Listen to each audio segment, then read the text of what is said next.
السلام علیکم پیارے لسنرس، ویلکم ٹو اردو کہانی کریشنز۔ اگر آپ میرے چینل پر نئے ہیں تو please subscribe and like to my channel, press the bell icon, let's start the novel. جب اسے ہوش آیا تو خود کے اوپر کسی کو جھکا پایا۔ اس نے گھبرا کر اپنی مندی مندی آنکھوں کو بری طرح سے پھیلا کر کھولتے ہوئے دیکھا۔ مقابل کو دیکھ کر اس کا حال تکروا ہو گیا تھا۔ اس نے مارے تحش میں مقابل کو پیچھے دھکیلنے کے لیے ہاتھ بڑھانا چاہا، مگر یہ کیا! اس کے دونوں ہاتھ پلنگ کے دونوں سائڈ سے بندھے ہوئے تھے۔ ہاں، تو اب تم کیسے محسوس کر رہی ہو جان من؟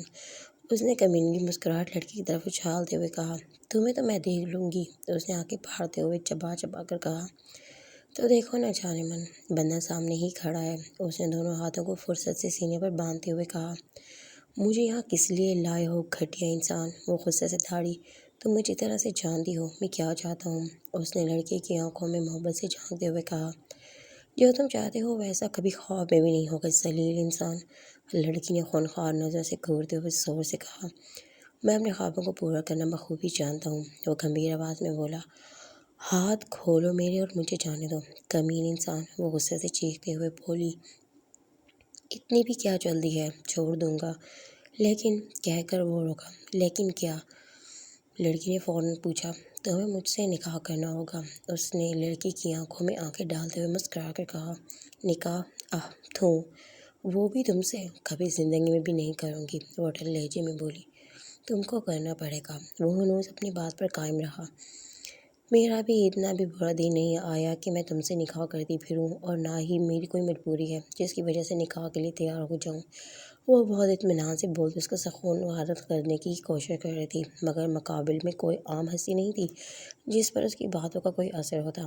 تم نکاح کے لیے مجبور ہو جاؤ گی، اس نے ایک دم یقین سے کہا۔ اوہ پلیز، اب یہ فلموں کی طرح گھسا پٹا جملہ مت دہرا دینا کہ تمہاری ماں اور بھائی میرے قبضے میں ہیں، یا تمہیں نکاح کرنا ہی پڑے گا تو گولی مار دوں گا وغیرہ وغیرہ۔ اس نے کوفت سے سر بھرتے ہوئے ٹیڑھے میڑھے منہ بناتے ہوئے کہا۔ ہا ہا ہا ہا ہا، میں نے کوئی جوک سنا ہے کیا؟ وہ اس کے ہنسنے پر غصے سے بولی۔ تم بے فکر رہو، میں بھی بالکل تمہاری ٹکر کا ہوں، اس لیے جو تم نے گنوائے ہیں نا ان میں سے ایک بھی ڈائلاگ نہیں جھاڑوں گا، وہ مزے لیتے ہوئے بولا۔ جتنا ہنسنا ہے ہنس لو، نکاح تو میں کرنے سے رہی کیونکہ میں کسی سے نہیں ڈرتی، اور تم سے تو بالکل بھی نہیں، اس نے بے پرواہی سے کہا۔ آج ہی تو تمہیں ڈر کا احساس ہوگا محترمہ بہادر صاحبہ، کہتے ہوئے اچانک وہ ایک دم اس کے قریب آ گیا۔ کبھی نہیں، وہ بہت اطمینان سے بولی، مگر اس کی سٹی تو تب گل ہوئی جب اس کے ایک دم قریب ہوتا اس کے خوبصورت چہرے پر اپنی انگلیاں پھیرنے لگا۔ پیشانی سے لے کر گلے تک وہ اسے چھوتا ہوا ڈرانے کی پوری کوشش کرتا رہا، مگر وہ اپنے چہرے سے اس کے ہاتھ کو پیچھے دھکیلتی مضبوط لہجے میں بولی۔ تم جیسے گھٹیا انسان عورت کو کمزور سمجھ کر چاہتا ہے کہ جو مرضی وہ کروا لے گا، مگر یاد رکھو میں کمزور لڑکیوں میں سے نہیں ہوں جو تم سے ڈر جاؤں گی، وہ تو ابھی پتہ چل جائے گا، کہتے ہوئے وہ پہلے اپنے لب اس کی پیشانی پر رکھے، پھر آنکھ اور پھر اس کے ہونٹوں کے پاس آ کر رک گیا۔ وہ تو بت بنی اس کی جرأت پر حیران ہو گئی تھی، وہ اسے بالکل ایسے شخص نہیں سمجھتی تھی، اس لیے تو اتنی ڈھٹائی سے زبان درازی کی جا رہی تھی۔ اسے مقابل کی شخصیت پر اتنا تو یقین تھا کہ وہ کبھی غلط نہیں کر سکتا۔ پھر رک کیوں گئے؟ بولو، وہ اندر سے ڈرتی ہوئی باہر سے مضبوط لہجے میں بولی۔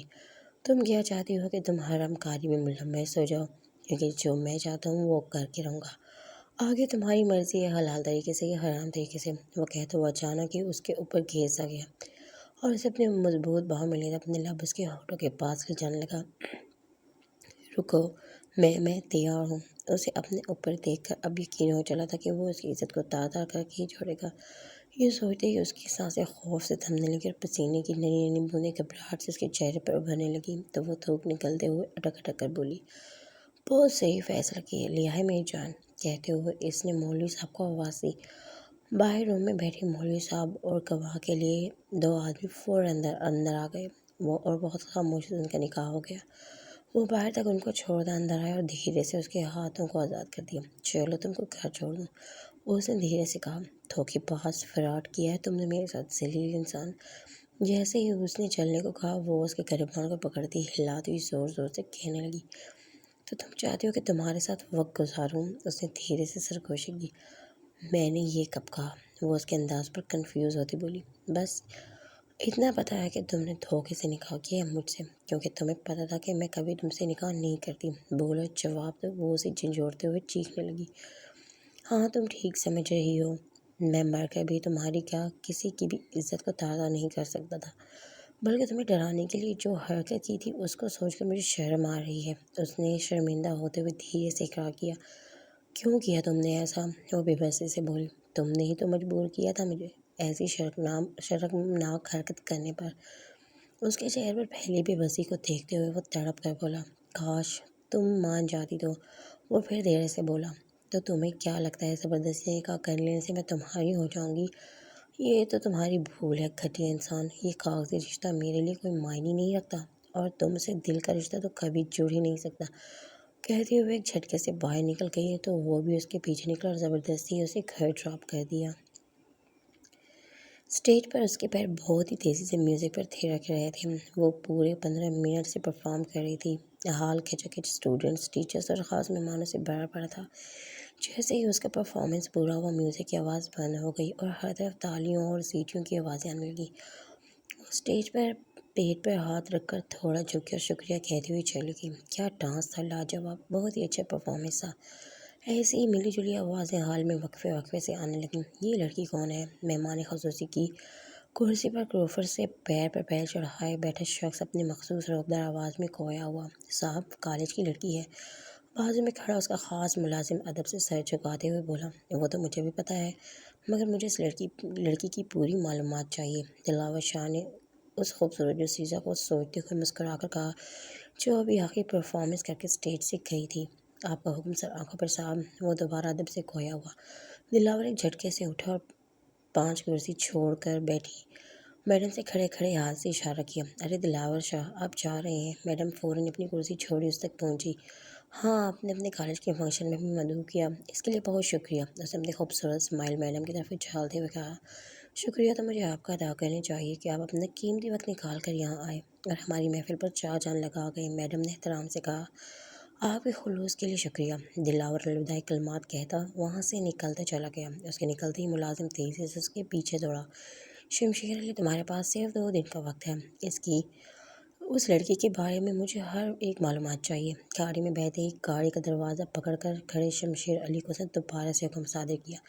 جی صاحب، 2 دن سے پہلے مل جائے گی، اس نے سر جھکاتے ہوئے احترام سے کہا اور دروازہ بند کر دیا۔ گاڑی کا دروازہ بند ہوتے ہی گاڑی تیز رفتاری سے اپنی منزل کی طرف دوڑنے لگی۔ السلام علیکم ماما۔ لاریب ایک دم خوشی خوشی گھر میں داخل ہوئی تو حال میں ماما کو دیکھ کر فٹ سلام جھاڑ دیا۔ وعلیکم السلام، میری بیٹی آ گئی، بتاؤ جلدی سے تمہارا پرفارمنس کیسا رہا؟ آج لاریب کے کالج میں اینول ڈے تھا، جس میں دوستوں کی بہت ضد کرنے پر لاریب نے حصہ لے لیا تھا۔ اچھا ماما، بہت زوروں کی بھوک لگی ہے، کھانے میں کیا ہے؟ وہ پیٹ پکڑتے ہوئے بولی۔ بریانی، سلمیٰ بیگم نے پیار سے کہا۔ واہ، تب تو مزہ آ جائے گا۔ لاریب نے خوش ہوتے ہوئے چٹاچٹ 2-4 پپیاں ماما کے گالوں پر لے ڈالی اور کچن کی طرف بھاگ گئی۔ اسلام آباد کے روپوش علاقے میں شان سے کھڑا سفید خوبصورت سا بنگلہ ہر آنے جانے والوں کو روک کر دیکھنے پر ضرور مجبور کر دیتا تھا۔ بنگلے کے اندر ملازموں کی ایک فوج پڑی تھی۔ سب جلدی جلدی اپنے کاموں کو ختم کر رہے تھے، کیونکہ وہ جو آنے والا تھا۔ بشیر، کھانا تیار ہے کہ نہیں؟ شمشیر کا فون آیا تھا کہ صاحب وہاں سے نکل چکے ہیں۔ احتشام نے ٹیبل صاف کرتے ہوئے اچانک کہا۔ بالکل تیار ہے، بشیر نے جواب دیا۔ تبھی صاحب کی گاڑی کا ہارن بجا اور سب ملازم سر جھکائے ادب سے کھڑے ہو گئے۔ دلاور شاہ تیزی سے اندر داخل ہوا تو سب نے سلام جھاڑا۔ وہ انہیں جواب دیتا سیڑھیاں چڑھ گیا۔ کمرے میں آ کر وہ پہلے فریش ہوا، پھر عصر کی نماز ادا کرنے لگا۔ نماز سے فارغ ہو کر وہ ڈائننگ ٹیبل پر بیٹھا کھانا کھانے لگا۔ بشیر، او بشیر، اس کی آواز پر وہ فوراً دوڑ آیا۔ یہ باؤل میں نیچے کیا لگا ہے؟ تم لوگوں کو اچھی طرح سے معلوم ہے، مجھے گندگی بالکل پسند نہیں۔ جلدی سے اسے صاف کرو، اس نے کھاتے ہوئے اسے ہی حکم دیا۔ تم سب نے کھانا کھایا؟ کھانے سے فارغ ہو کر روز کی طرح وہ پوچھنے لگا۔ نہیں صاحب، ابھی کھائیں گے، بشیر نے سر جھکاتے ہوئے ادب سے جواب دیا۔ کتنی دفعہ کہا ہے مجھے لیٹ ہو جاتی ہے، تم سب کھا لیا کرو، مگر تم لوگ بھی نہ۔ اب جلدی سے کھا لو، کہتے وہ اپنے کمرے میں چلا گیا۔ ویسے ہمارے صاحب کا دل بہت بڑا ہے، ہمیشہ غریبوں کا خیال رکھتے ہیں، خدا ان کی زندگی کو خوشیوں سے بھر دے۔ بچپن سے ہی اتنے بڑے بڑے غم کا سامنا کیا ہے، نہ جانے کب ان کی زندگی میں بھی خوشی آئیں گی۔ شمشیر نے بشیر سے کہا تو دونوں کی آنکھوں میں نمی آنے لگی۔ لارا اب کلاسز سے گھر واپس آ رہی تھی، پسینہ اس کی سبھی پیشانی پر چمک رہا تھا۔ اس اپنے چہرے کو پہنچا اور سست قدموں سے سوچتے ہوئے چلنے لگی۔ پاپا تھے تو کتنا اچھا لگتا تھا۔ وہ اپنی سوچوں میں ہی گم چلے جا رہی تھی کہ بیچ میں پڑے پتھر سے اچانک ٹکرا گئی۔ اس سے پہلے کہ وہ زمین بوس ہوتی، کسی مردانہ ہاتھ نے اسے پیچھے سے پکڑ کر اپنی طرف کھینچا تو لارا کی پشت اس کے سینے سے ٹکرا گئی۔ لارا جیسے ہی ٹھیک سے کھڑی ہو گئی، اس کے ہاتھوں کو چھڑاتے اس کی طرف پلٹی۔ نیلی کھانچ سی چمکدار آنکھیں اسے ہی دیکھنے میں مصروف تھیں۔ Hello mister. لارا پلٹی تو شکریہ کہنے کے لیے تھی، مگر مقابل کی نظریں خود پر ہی مسلسل مرکوز پا کر لارا نے اس کی آنکھوں کے سامنے چٹکی بجاتے ہوئے کہا، بولو، میں سن رہا ہوں۔ وہ ٹرانس کی سی کیفیت میں اسے ہی دیکھتے ہوئے مسکرا کر بولا، ایکسکیوز می، لگتا ہے جناب کا اوپر کا کھانا بالکل خالی ہے۔ لارا نے غصے سے چبا کر کہا۔ اسے سامنے کھڑے شخص پر بہت غصہ آ رہا تھا، جو صرف اور صرف اسے گھورے جا رہا تھا۔ تم کتنی خوبصورت ہو، تمہاری ہیزل گرین آنکھیں، واہ، وہ کھوئے کے انداز میں بولا۔ زبان سنبھال کر بات کرو۔ لارا نے اپنے سراپے کی طرف نظر ڈالی اور مطمئن ہوتی بولی۔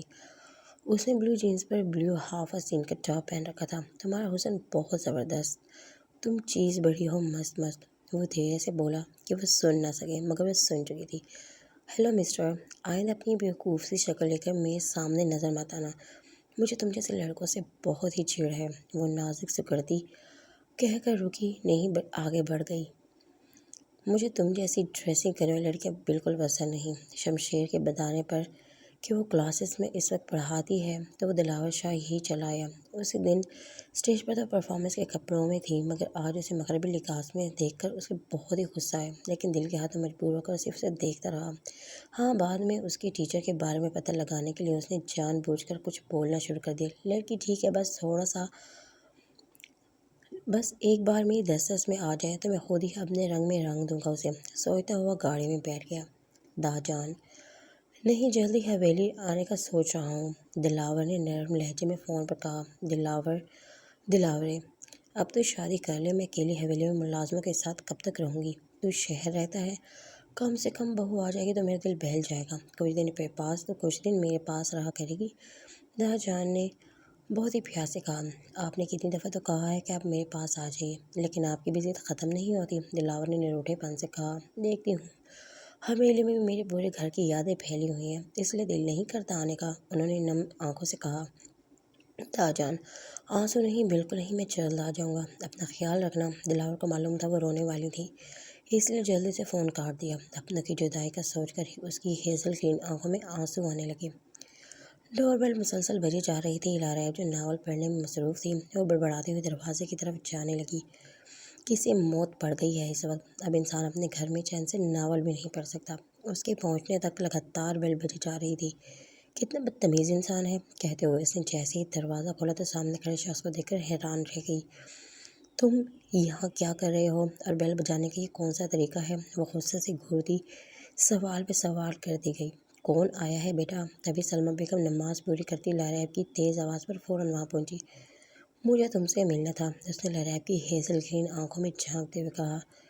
ہائے، مجھ سے؟ مگر کیوں؟ وہ اپنی طرف انگلی دکھاتی ہوئی آنکھیں نکالتی حیرت سے بولی، کرائے پر آپ کا دل چاہیے۔ وہ نیلی کانچ سی آنکھوں کو اس کی آنکھوں میں گاڑتے ہوئے بولا، واٹ؟ پاگل ہو کیا؟ لارا اپنے سخت لہجے میں کہا۔ تم پاگل، مجھے کرائے پر مکان چاہیے تھا، وہ مسکراتے ہوئے بولا۔ بیٹا تم پہلے اندر آ کر بیٹھو، پھر بات کرتے ہیں۔ سلمیٰ بیگم کب سے کھڑی دونوں کی باتیں خاموشی سے سن رہی تھی۔ کرائے پر مکان کا سن کر بول پڑی۔ وہ تینوں صوفے پر بیٹھ گئے تو وہ گھایا ہوا، اصل میں مجھے کسی نے بتایا تھا کہ آپ کا مکان کرائے پر دیتے ہوئے ہیں، اس لیے چلا آیا۔ مجھے اکیلے کے لیے روم چاہیے تھا۔ دیکھو ہمارے دو گھر ہیں، ایک میں ہم بیٹھے ہیں اور دوسرا کرائے پر دیا ہوا ہے۔ ہاں، اوپر فلور پر 2-3 کمرے خالی ہیں۔ لارا نے فٹافٹ اسے لاپرواہی سے جواب دیا۔ ہاں تو ایک کمرہ دے دو، وہ اس کی طرف دیکھتے ہوئے بولا۔ کرایہ وقت پر دے دیا کرنا، وہ گھورتے ہوئے بولی۔ مجھے کھانا پکانا نہیں آتا، تو اگر کھانے کا بھی انتظام ہو جاتا تو۔ اس نے جان بوجھ کر جملہ ادھورا چھوڑا۔ تم پاگل ہو کیا؟ یہ ہمارا گھر ہے، کوئی ہوٹل نہیں۔ آیا بڑا کھانا بھی چاہیے، لارا نے اس کی نقل اتارتی ہوئی بولی۔ بیٹا چلے گا، تم کھانا بھی کھا لیا کرنا، سلمیٰ بیگم نے اچانک بیچ میں مداخلت کی۔ مفت میں کچھ نہیں ملنے والا، اس کے پیسے دینے پڑیں گے۔ اگر کھانے کے پیسے دو گے تو جو چاہے وہ مل جائے گا۔ لارا نے کچھ سوچتے ہوئے کہا، بائلڈ ایگ اور دودھ کا ایک گلاس ذرا روم میں تو لانا، وہ جتنے چاہے اتنے پیسے لے لینا۔ وہ کروفر سے کہتا ہوا سلمیٰ بیگم کو اشارہ کرتے روم میں چلا گیا۔ شام کا وقت تھا، وہ ٹیرس پر کھڑی موسم انجوائے کر رہی تھی۔ ہاتھ میں ناول لیے وہ ٹیبل پر رکھے چپس کا وہ ناول پڑھتی جاتی اور بیچ بیچ میں کھاتی خوب مزے کر رہی تھی۔ تبھی اس کا فون بجنے لگا۔ بول ناز، تجھے یہی وقت ملا تھا کال کرنے کے لیے؟ وہ منہ بناتی کال اٹھا کر بولنے لگی، اتنا اچھا شاٹ چل رہا تھا مگر تیری کال نے سارا موڈ خراب کر دیا، کہہ کر بغیر اس کی بات سنے فون کاٹ کر سائلنٹ کرتی دوبارہ پڑھنے میں مصروف ہو گئی۔ کیا ہو رہا ہے محترمہ؟ وہ زینب کو پڑھتے دیکھ کر بولا۔ اندھے ہو کیا؟ تمہیں دکھائی نہیں دیتا جو پوچھے ہو؟ وہ ناول کے بیچ میں ڈسٹرب کرنے پر چڑھتے ہوئے بولی۔ نہیں، خدا کا شکر ہے، آنکھ تو بالکل سلامت ہے، تبھی تو تمہارے خوبصورت چہرے کو بآسانی دیکھ رہا ہوں۔ وہ مسکراتے ہوئے اپنی نیلی کانچ سی آنکھوں سے اسی کی طرف دیکھتے ہوئے بولا، دیکھو مسٹر، اپنی حد میں رہو، تمہیں بس گھر میں رہنے کی اجازت ملی ہے، اس لیے زیادہ فری ہونے کی ضرورت نہیں ہے۔ وہ غراتے ہوئے بولی، مگر میں تو دل میں رہنا چاہتا ہوں۔ وہ ایک دم اس کے قریب ہوتے اس کی ہیزل گرین آنکھوں میں اپنی نیلی کانچ سی آنکھیں گاڑتے ہوئے بولا۔ لارا اس کے اتنے قریب آنے پر جھٹکے سے پیچھے ہٹ گئی۔ جاری ہے، اگر آپ کو ہماری کہانی پسند آئی ہو تو پلیز ہمارے چینل کو سبسکرائب ضرور کیجیے۔